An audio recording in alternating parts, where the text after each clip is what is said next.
None of the above, यानी मुझे कोई विकल्प पसंद नहीं है।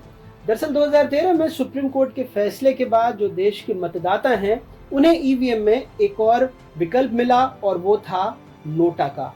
यानी अगर कोई उम्मीदवार उन्हें पसंद नहीं है तो वो उस विकल्प का चयन कर बता सकते थे कि राजनीतिक दलों ने जो भी उम्मीदवार मैदान में उतरे हैं वो उनकी शैक्षणिक पृष्ठभूमि, उनके आपराधिक इतिहास या और भी कोई बात जिससे वो खुश नहीं है, इसलिए वो नोटा का विकल्प चुन रहे हैं। और एक इशारा भी होता था हर राजनीतिक दल को बताने के लिए कि आप अगली बार से एक अच्छा उम्मीदवार या एक अच्छा विकल्प हमें दें। इस बार देश में सबसे ज्यादा लगभग 2,18,000 लोगों ने इंदौर में नोटा के विकल्प को चुना। अब क्यों, ये भी जान लीजिए। दरअसल इंदौर में जो कांग्रेस के उम्मीदवार थे वो 3 दिनों पहले हमारे ही इलेक्शन कार्निवल के ट्रक में खड़े होकर बीजेपी पर हमलावर थे, बीजेपी की सरकार है उसकी नीतियों पर हमलावर थे। लेकिन 3 दिनों बाद पता लगा कि वो मैदान छोड़कर भाग गए हैं। अब कांग्रेस के पास कोई विकल्प तो था नहीं, तो कांग्रेस के बड़े नेताओं ने कथित तौर पर लोगों से अपील की कि वो नोटा के विकल्प को चुने। अब पिछली दफे के चुनाव में कांग्रेस को लगभग 5 लाख वोट मिले थे इंदौर से, तो उन्हें लग रहा था कि संभवतः इसके आसपास वैसे उन्होंने ये प्रत्यक्ष नहीं बल्कि परोक्ष रूप से अपील की थी कि लगभग इतने मतदाता हो सकता है कि नोटा के विकल्प को चुने और कांग्रेस ने जो उम्मीदवार कांग्रेस का चला गया है और उससे बीजेपी को कम से कम एक डेंट करें या उसकी उम्मीदों पर वो एक ग्रहण लगा दें। लेकिन ऐसा नहीं हो पाया। बावजूद इसके जो बीजेपी के उम्मीदवार थे शंकर ललवानी, पिछले दफे के सांसद थे, उन्होंने एक इतिहास रच दिया और लगभग 11 लाख वोटों से वो देश के सबसे साफ शहर यानी इंदौर से सांसद बनके फिर से दिल्ली में जाएंगे।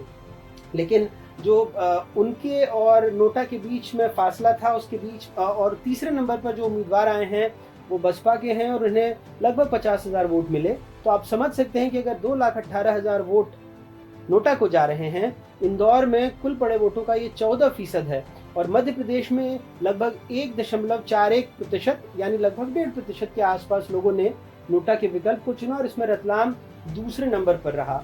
तो इंदौर 5 में अगर आप देखें ऐसे तो खास करके जो मुस्लिम बहुल इलाके हैं वहां पर लोगों ने नोटा के विकल्प को ज्यादा चुना है। महेंद्र हांडिया का जो इंदौर 5 है वहां से लगभग 53,000 लोगों ने नोटा के विकल्प को चुना है।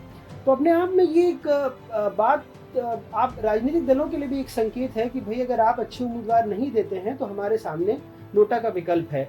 अब नियम क्या कहते हैं? नियम ये कहते हैं कि अगर 100% लोगों ने नोटा को वोट दे दिया है तो फिर वहां पर रिपोलिंग यानी दोबारा मतदान होगा। नोटा के वोट गिने जाएंगे लेकिन उससे रद्द की श्रेणी में ही रखा जाता है। मतलब वो कोई ऐसा नहीं है कि आपने अगर 100% लोगों ने कर दिया तो नोटा का उम्मीदवार जीत नहीं जाएगा या नोटा जीत नहीं जाएगा, लेकिन उसे फिर रद्द मानकर दोबारा से पोलिंग होगी। तो ये नोटा के नियम है। इससे पहले नोटा का जो श्रेय था 2019 में बिहार में था जहां लगभग 51,000 लोगों ने नोटा को वोट दिया था। इंदौर की अगर बात करें तो पिछले 2 चुनाव में यानी 2014 और 2019 में लगभग 5,000 के आसपास ये संख्या रहती थी। लेकिन इस बार चूंकि उम्मीदवार कोई था नहीं, कोई बड़ा उम्मीदवार कांग्रेस की तरफ से, तो जो विकल्प था लोगों ने उसे नोटा को चुना। वैसे जो सुमित्रा महाजन थी वो भी नाराज थी, पूर्व लोकसभा स्पीकर, और उन्होंने पहले तो ये कह दिया था कि कुछ लोगों ने उन्हें फोन करके कहा है कि वो नोटा के विकल्प को चुनेंगे। लेकिन जब बाद में हमने सवाल किया तो उन्होंने कहा कि वो दरअसल ये कह रही थी कि नोटा का विकल्प चुनना एक नकारात्मक प्रतिध्वनि देता है, तो आप सकारात्मक, लोकतंत्र में सकारात्मक तरीके से आप अपनी सहभागिता दिखाएं और ऐसे उम्मीदवार को चुनें जो उनका काम कर सकें। यानी उनका स्पष्ट संदेश था कि वो चाहती थी कि अब लोग बीजेपी के उम्मीदवार को वोट दें और नोटा को वोट न दें। लेकिन जाहिर तौर पर अगर 2,18,000 लोग निकलकर नोटा को वोट देते हैं तो ये तमाम बड़े राजनीतिक दलों के लिए भी एक संकेत है कि आप अगली दफे से एक अच्छा उम्मीदवार और एक अच्छा विकल्प हमें दीजिए ताकि हम उस उम्मीदवार को वोट दे सके। ऐसे उम्मीदवार नहीं जिनके की पृष्ठभूमि पर वोटरों को विश्वास ना हो या वो सवालिया निशान उठाएं।